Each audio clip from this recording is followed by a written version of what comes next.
অনেক কাল আগের কথা। কোনো এক গ্রামে একটা ছোট্ট মেয়ে থাকতো। তার নাম ছিল পিঙ্কি। সে ছিল যেমন বুদ্ধিমতী তেমনই পরিশ্রমী। সে সব সময় তার বাবা মাকে তাদের কাজে সাহায্য করত। একদিন হলো কি, পিঙ্কি ঘরে একা রয়েছে, এমন সময় এক সাধু বাবা এলেন। তাকে দেখে পিঙ্কি জিজ্ঞেস করলো, কে আপনি? মা, আমি হলাম এক সাধু। বড় ক্ষুধার্ত আমি। কিছু খেতে দিতে পারো আমায়? নিশ্চয়ই বাবা। এ কথা বলে পিঙ্কি সাধু বাবার জন্য খাবার নিয়ে আসে। খাবার খেয়ে তিনি খুব খুশি হয়ে পিঙ্কিকে বললেন, আমি তোমার সেবায় খুবই সন্তুষ্ট। তোমায় আমি একটা উপহার দিতে চাই। উপহার? কি উপহার? তাই শুনে সাধু বাবা নিজের হাত দুটো সামনে নিয়ে এলেন, আর তার হাতে চলে আসে উজ্জ্বল রশ্মিযুক্ত একজোড়া জুতো। জুতোগুলো পিঙ্কির দিকে এগিয়ে দিয়ে তিনি বলেন, এই নাও মা, তোমার উপহার। পিঙ্কি জুতোগুলো গ্রহণ করে বলে, জুতো? শোনো, এ কিন্তু কোনো সাধারণ জুতো নয়। এ হলো জাদুর জুতো। জুতো জোড়া পায়ে দিয়ে তুমি যত পা হাঁটবে ততগুলো সোনার মুদ্রা পাবে। এ কথা শুনে পিঙ্কি খুশি হয়ে বলল, বাহ, এ তো দারুণ উপহার। তখনই সাধু তাকে বলেন, কিন্তু একটা ব্যাপারে খেয়াল রাখবে, য কদম তুমি চলবে লম্বায় তুমি ততটাই কমে যাবে। আর তারপর য কদম চলেছ ততগুলো দিন পেরোলেই তুমি আবার ঠিক হয়ে যাবে। আর তাই যখনই এই জুতো পায়ে যত পা হাঁটবে আবার ঠিক ততদিন পরেই জুতোগুলো পুনরায় ব্যবহার করবে। কথাটা পিঙ্কিকে বুঝিয়ে সাধু সেখান থেকে চলে যান। আর পিঙ্কি অবাক চোখে জুতোর দিকে চেয়ে থাকে। পিঙ্কির মনে মনে লোভ হয়। সে ভাবে, যদি আমি জুতোগুলো পায়ে দিয়ে পুরো বাড়িতে ঘুরি তাহলে আমার কাছে কত সোনার মুদ্রা চলে আসবে। কথা চিন্তা করে পিঙ্কি তার নিজের ঘরে যায়। এখন বাড়িতে কেউ নেই, আমি বরং অনেক সোনার মুদ্রা জমা করে নিই। এমনটা ভেবে পিঙ্কি সেই জাদুর জুতোগুলো পায়ে গলিয়ে নেয়।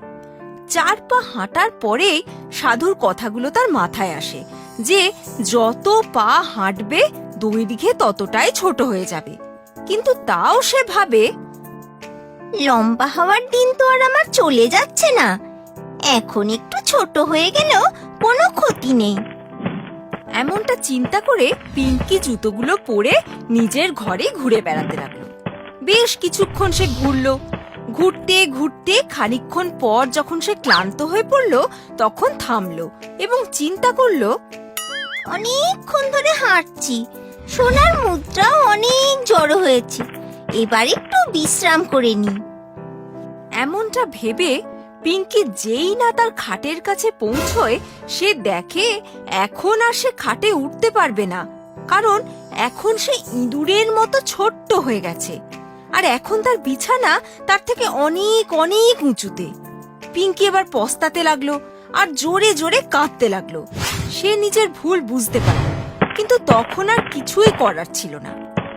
পরের দিন পিঙ্কির বাবা মা বাড়ি ফিরে এসে পিঙ্কিকে সব জায়গায় খুঁজলেন, কিন্তু কোথাও তাকে দেখা গেল না। তখন তারা দুজন পিঙ্কির ঘরে গেলেন। সেখানে তারা প্রচুর সোনার মুদ্রা দেখতে পেলেন। সেগুলো ছাড়া সেখানে আর কাউকেই তারা দেখতে পেলেন না। এবার পিঙ্কির কান্নার শব্দ তাদের কানে এলো, কিন্তু কোথাও তাকে দেখা গেল না।